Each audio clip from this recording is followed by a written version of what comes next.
this week, we went ahead and put a note taker in for today. And so would you guys go ahead and open up to your note taker? And let's take a look at where we're going to focus today and what is our priority.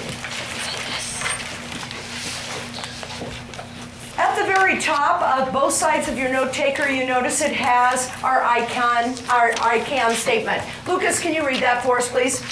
I can create an expression when solving real-world problems. I can solve the first solution. Okay, all right. So when we take a look here at this, what do we mean by real-world problems? What's the significance of that, Maddie? Like problems that apply to things that are that actually happened or happen in the world. Okay, things that could actually be useful. We want to make our algebra useful because that's why we learn it.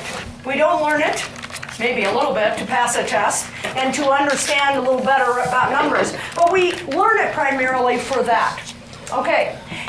Now, I can solve for solution. We used a special technique last time we were together. And first of all, who can describe our last algebra lesson that we did here? Lauren, give it a try. What was our last algebra lesson? Do you remember what we did before? We had different shapes, and you had to figure out the value using little cards that had hints. Okay, all right. So we had hints. And what did we do to prove that we had found the right solution? We checked off of each of the problems. Awesome. And there's a special mathematical technique that is one of your first review vocabulary. Let me get to the right one here. There we go. What did we do? What did we do? We did check them with each other. But what's the mathematical process or the mathematical term for that? Maddie? Coefficient? Well, coefficient is something we use, but what is it? Luke? Substitution. Substitution. So let's start with substitution as a review vocabulary word. And what I would like for you to do in your groups, I want your group to fill out that top left vocabulary section and see if you as a group can determine, and these were the words we talked about with that lab, variable, substitution, equation, and coefficient. All right? Take a couple minutes to do that. When you are done, here's what I need you to do. I need your group to look at me, and when I look at you, I want you to give me a thumbs up so I know when we're ready to go on. All right? Begin. So variable. So the variable It could be a number or a letter, but it's the substitutes or have the value of something. Something that substitutes a number that is unknown yet. Is not known yet? That is unknown yet because that's what you're solving to figure out is a variable. Okay, so a Symbol? that substitutes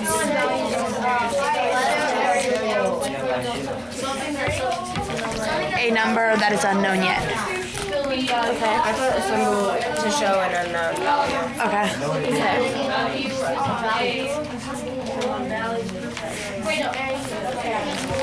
Substitution is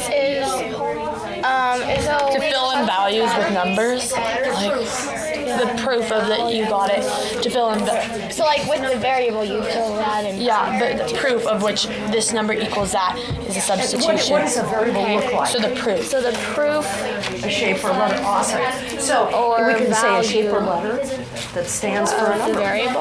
Yes, variable. Good. How are you guys coming here? You getting that? Equation Okay. is like, wouldn't that be Guys, anything that equals I would prefer you not look back, but if you need to, you know these words were defined on our previous lab. After her. You guys are good? Yeah, I think so. And then equal sign and then coefficient, which is a number. It has to do with a number. So the shape or letter that represents equal sign and then substitution too.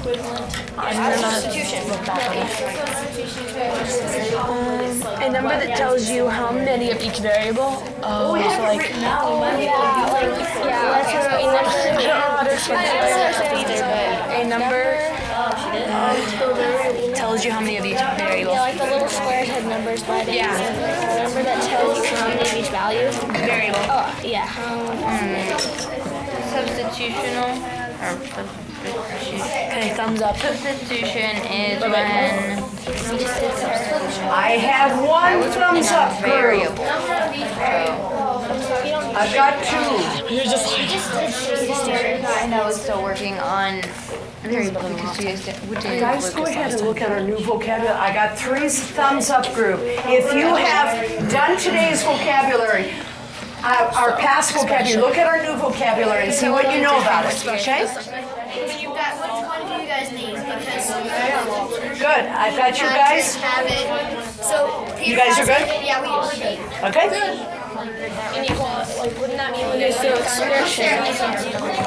each other does, but like when you have it like here and you have the thing with the greater than and less sign, it doesn't. Expression. We don't write those down yet. Okay. I don't think we release. Just have to look at it. The hamburger problem with the twist. Okay. Symbol that substitutes a number that is on the proof of value. Excuse me, I don't like this problem because I don't play basketball every Saturday. Wait, does it say your name? No, it says every Saturday you. Oh. But I don't. I'm pretty much in Sacramento or Stockton every weekend. Yeah, so just a problem pretty much. Like something that you can solve. A problem using numbers. Problem you can solve. A problem you can solve, yeah, like I said. Oh, this. In that, we could Did you know they can't solve? put them. That we're multiplying here. Well, this Judy Indian kid who thinks that he's super cool and really just fun and then So just join us. I'm gonna put math in. I'm just gonna put math. All right. number you don't know is a variable. Up front on 3, 2, 1. All right. So I'm going to pick on this group right here. Could I have a working definition for variable? An unknown number represented by a symbol. Awesome. All right.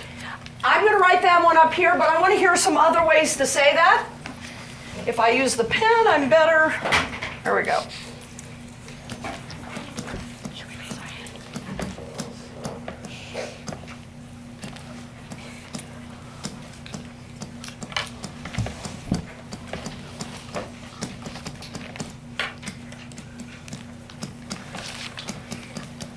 Who said the definition for a variable in a different way? Patrick? Like it fills in number. It like fills in numbers. Okay. And All right. What do you mean by it fills in numbers? Like it fills in numbers and equations. Substitutes. Okay. All right. So we can substitute a number in for it at a later time. Awesome. Lauren? we have pretty much the same thing, but I put a symbol that is used to substitute something that is unknown that you're solving to find. Awesome. Very thorough. Yeah. Aiden? I said something that substitutes a number that is unknown. Okay. Super. Yeah. I said the same thing. Yes. I said the And same then thing Maddie. Aiden did, but I put X, Y. Okay, so you gave some examples, and that's actually wonderful. Sometimes if we have actual examples, then when we look at it again and say, what did I mean by that? And we see the examples, we go, oh, I get it now. Maddie, did you have something to add? A shape or letter that represents a number you don't know. Okay, awesome. Those are all great ways to say that. So, what is substitution? I want somebody from this group to share for me, and then we can share out different ones. Who wants to jump right in there? Thomas, way to go. The process of substituting a number with a symbol or letter. Oh, yeah, or with a variable.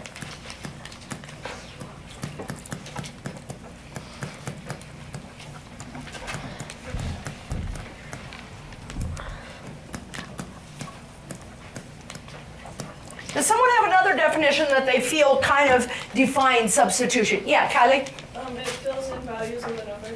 All right. Okay. Okay. Are we good? What is our value or what is our purpose of substitution? Why would we even use this process? Because this is one of the most important processes in all of algebra. What does this do for us? Lucas? If you need to find the answer, you can replace it with X and then use it and then, yeah. All right. We can use it. We can substitute it. Jasha? Like, say you had, we're doing like something like inventory at a store. If you knew how many certain things were in one box, but you didn't know how many boxes there were, like say 152 boxes, things in the box, but you didn't know how many boxes there were, you could do that and then say the answer, and then you could find the number of boxes. Oh my gosh. She is teaching my lesson today. All right, Jasha, I got to get out my Mendai box. I didn't have them out already, but I always appreciate it when students help me teach my lesson. All right, which is exactly where we're going today when we begin to take a look at how we use variables and substitution to get us there. Elisa. So like at your job, you're doing a bunch of mathy stuff with like money or something, and then water splashes on your paper, and when the numbers get covered up, then you have to know how to do that to actually finish the thing. All right. So hopefully it might cover up some of our mistakes. One more comment and then I want to move on so we can get into our lesson. Donovan? So you can find the proof of a certain variable? Oh, I love it. Proof.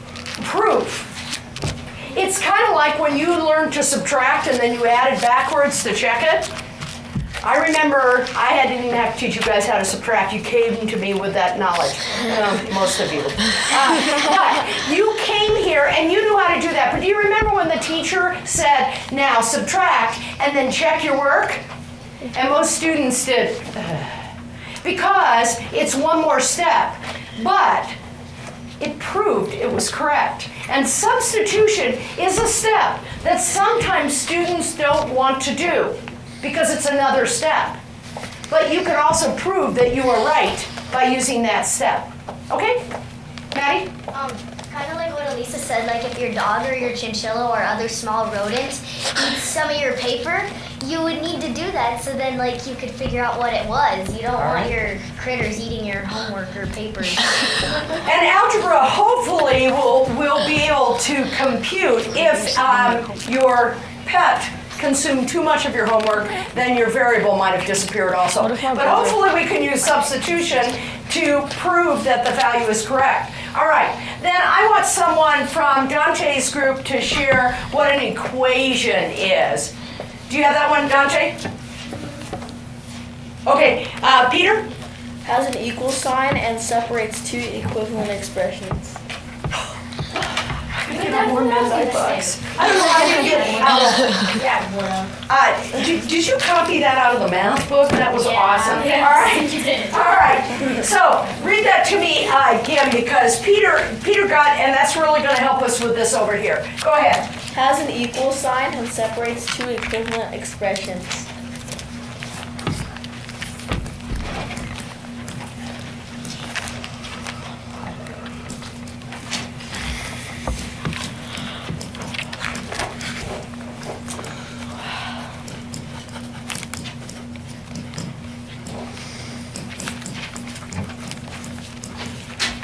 All right, so Peter's definition was rich with some vocabulary we're going to need to know today. Equal sign, I think we got that probably in first grade. But when we come back, we want to identify what an expression is. But Peter's definition helps us to take a look and say, oh, that's an expression. That's an expression. Then I know what an expression is. So keep that in mind. A coefficient. Somebody from this group back here. Let's do this one in the corner. Did I call it you? I called it you once. Let's go back to you guys. Somebody jump in there. We set a number that tells you how many of each variable. All right.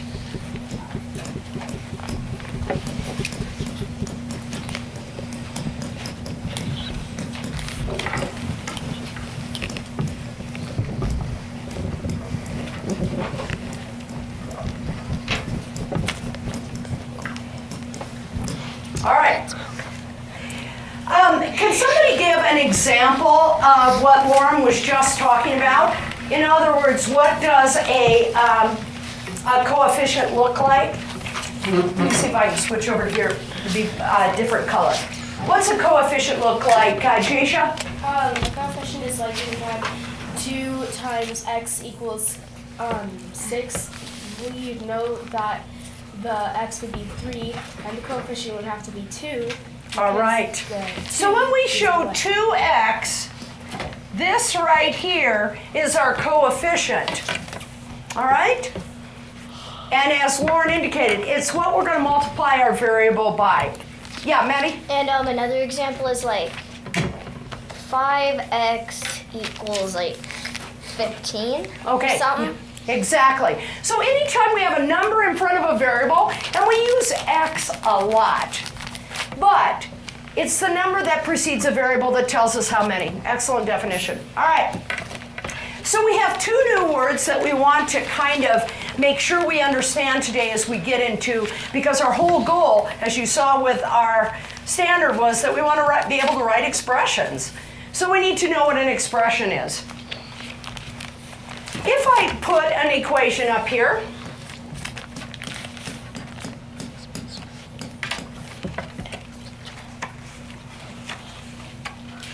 what is an expression?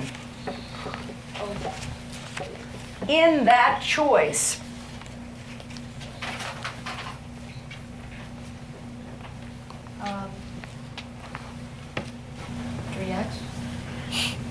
Close, real close, because we haven't done this yet.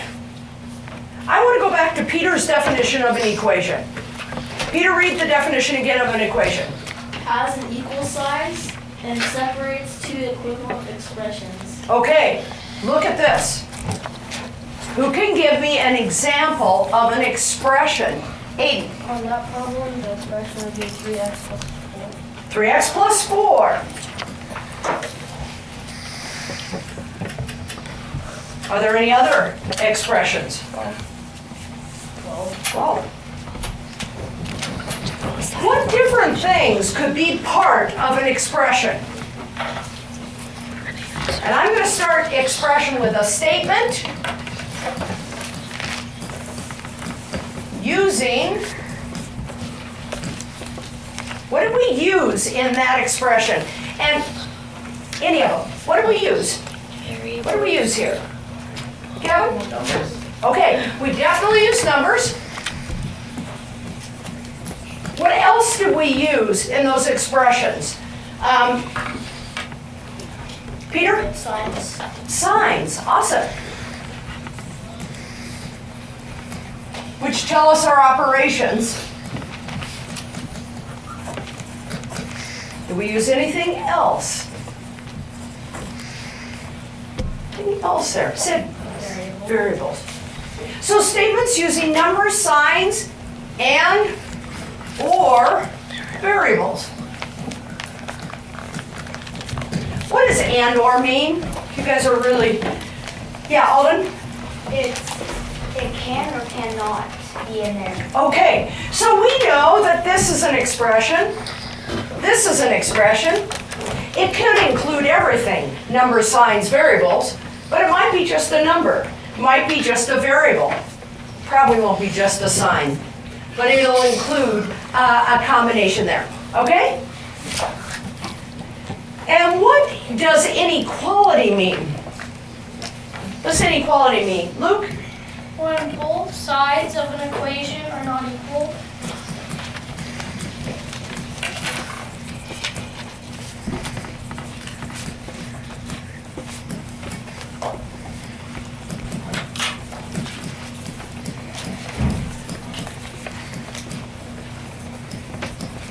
There are several symbols we use for inequalities. Does anybody know one of those symbols? Aiden? It's the equal sign with a cross. Okay, so we can do this one. Is there another one? Greater than and less than. Greater than? Less than? Are there any others? Probably. Anybody know another one? Sid? Is it the greater than or less than sign with the line underneath it? And that may, when we deal with inequalities, not only does it mean that the equations aren't equal, if we, and you're absolutely right, Sid, if we add an equal under here, we know it's greater than or equal. Obviously, the inequality part is not the equality, not when it matches, but it is a symbol we use with inequalities. Because in an inequality, How many solutions are there usually? If we have one variable. One. Oh, yeah. Right? There's only going to be one in an equality. In an inequality, what might be true about the solution? Patrick? That all three of us must not fit into it. All right? And we could look at, for instance, if I said P is greater than 5, what would be my solution? Lucas? 6 or higher. 6 or higher. Is there anything else before 6? It could be. Sid? 5.0001 or something like that. 5.001. Is there anything else without going as far as 6? It could be. Kevin? This may be scary for me to call on you. Go for it. 5.00000000000000000. Well, infinite zeros and then a 1. Okay. Which it might be interesting, infinite and then another number, so maybe it isn't infinite because the 1 can follow it. But interesting. All right. We just know with inequalities we have a lot of solutions. And an equality, if we have one variable, and I keep saying with one variable because we can have multiple solutions if we have more than one variable. But if we have one variable and it's an equality, there's one solution. Okay? All right, cool. Let's take a, question? Yeah, Max? Do you have tape or glue? You know what? I do. Let me grab that. And would you guys go ahead and take a look at the hamburger problem? Which one? Okay, every Saturday when you play basketball in the local community youth club, at the end of the season after your club tournament, the players in the club meet at a fast food restaurant for a party. It would be nice if hamburgers cost Okay, up here on 3, 2, 1. You remember when we put the note taker in here, we made it such that our problems could flip up and we could write solutions underneath. So, here's what I would like for you to do. I know not all of you got all the way through the hamburger problem. Your group is going to, number 1, finish reading the hamburger problem. Number 2, you're going to discuss solution. You're going to show solution and why you know it's correct. Okay? Remember, when we find solution, there could be multiple ways that solutions could be found. So I'm looking for innovation in different ways to solve. Go ahead and do the hamburger problem, and I'm going to give you about 2 or 3 minutes. For our expression, 8.85. You would do 0.59 times 15 equals 0, and then x equals what you have. To be honest, I don't know what way the hamburgers cost 59 cents. This is 413. Maybe 20 years ago. 500. No, probably 8.50, which would be... So then if we're talking 5 cents, No, that would be $8.85, not 88.5. That would be $8.85. And why you know it's correct. Yeah, you said How you guys doing? Good? I said 8.5. Oh, I got 8.85. You guys good here? So then, it's because there's 50 players and they each have dinner and 15. each hamburger is worth 50 I got 8.93. I did your math wrong. I know, but I don't know how. You guys good? Yeah. Okay, can you do that? How you guys doing? So 9.5 is 45. 29. Yeah, I see solution, I see no words. Why do you know that's correct? Okay? Tell me why that is. It's not estimation here. And then, so once we have that, what 60 times 15 is, then we subtract 15.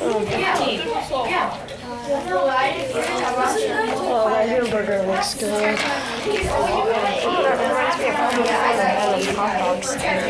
You guys done? Yeah. Could I see thumbs up on groups who have come to solution? Okay. Come to solution. Okay. That's good. All right. You guys can put thumbs down. 1 more minute and then we will come back together. Okay, got it. It's 8. And then to prove it, you could do 8.85 divided by 59.59, which would be 15, and then you could do 8.85 divided by 15, which is that's to prove it. Yeah. All right. Up front on 3, 2, 1. Awesome. All right.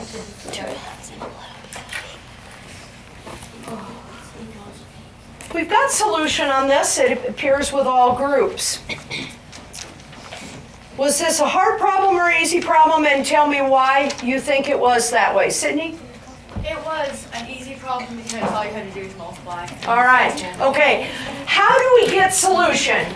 We know we have 59 hamburgers. 59 cents per hamburger. We have 15 players. Those are the numbers I can see. How do we come to solution on this? What did you do, Aiden? I multiplied the 0.59 for the 59 cents times 15 players. Okay, so we could straightforward do 59 cents times 15. And what did you get? I got 8.85. All right, and I'm not going to show all my work here, but I'm just going to leave this here. Could I see the hands who got the same solution?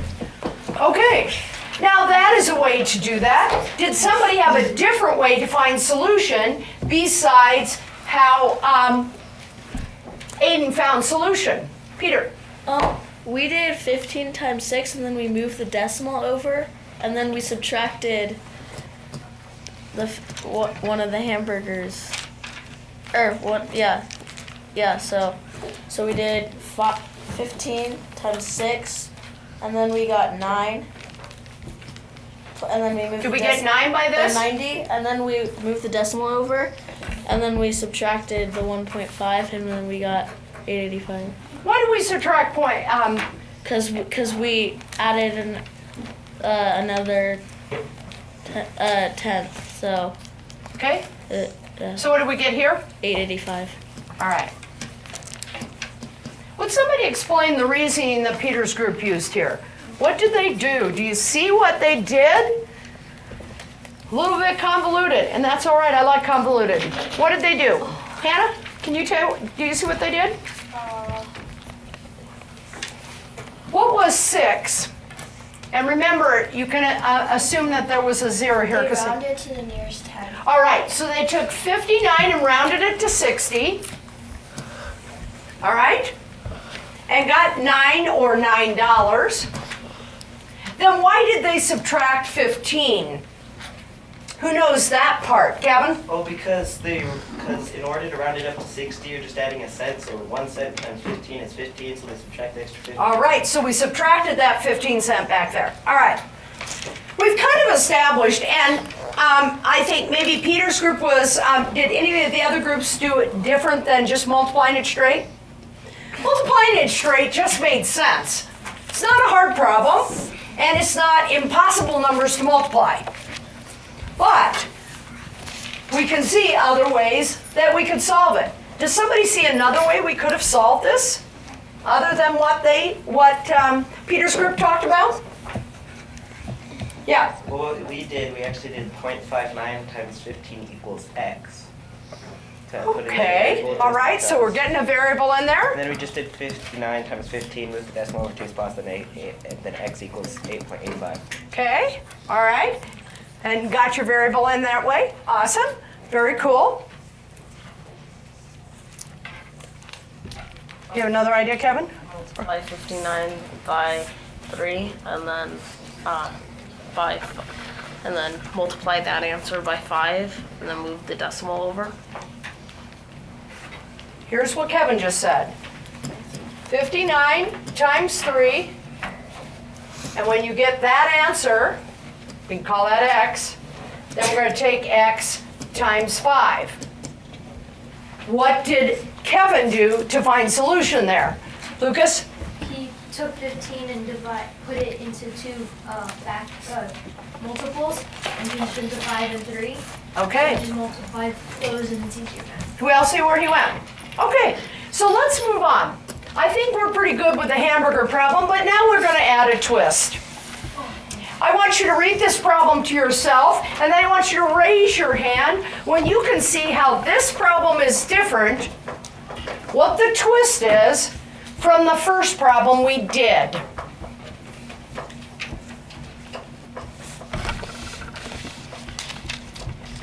And when I have at least 12 who think they see the difference, I will call on someone. But I need at least 12 who've been insightful enough to find it. Oh, I think we're pretty close to that. Dante, what did you discover? There's no amount of players. There is no amount of players. All right. So what are they asking you to do? Donovan, Multiply 59 times whatever. multiply 59 times whatever. Can somebody tell me what that would look like? Lauren. Well, you could use a variable to substitute whatever. And Woohoo! How relevant to our lesson. Okay, so give me an example, Lauren. and then do the 0.59 times x, which x you would find out by knowing the total cost of how much. Okay. All right. If we find, and if we take the set, do you have something else? Well, yeah, I was saying that the 0.59 could be the coefficient, and then the x would be Nice. the variable. Oh, I love this class. All right, so here's my coefficient. And we know that's going to multiply by any of the players. All right? Yeah, Chasha? Well, I'm thinking about making a list, like one, the variable for how many it would cost for one, how many it would cost for two, how many it would cost for five, and how many it would cost for 10. Okay. So we have, and I am so all over that because that's really going to help you when these problems get tough. And Lauren, nice job on using great skills there, and of course, using the vocabulary. I love that. All right. Whatever works. Now, so what Jasha talked about was something like this.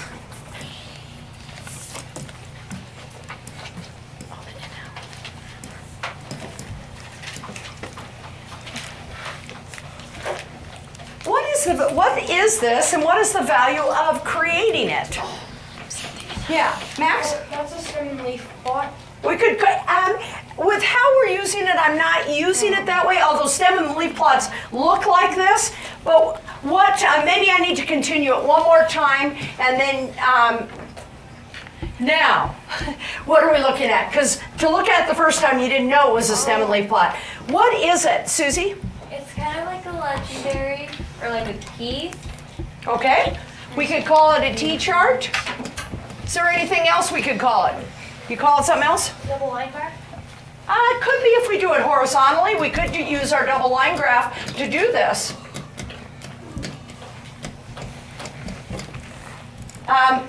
Jackie? In and out graph? Okay, we can do an in and out graph.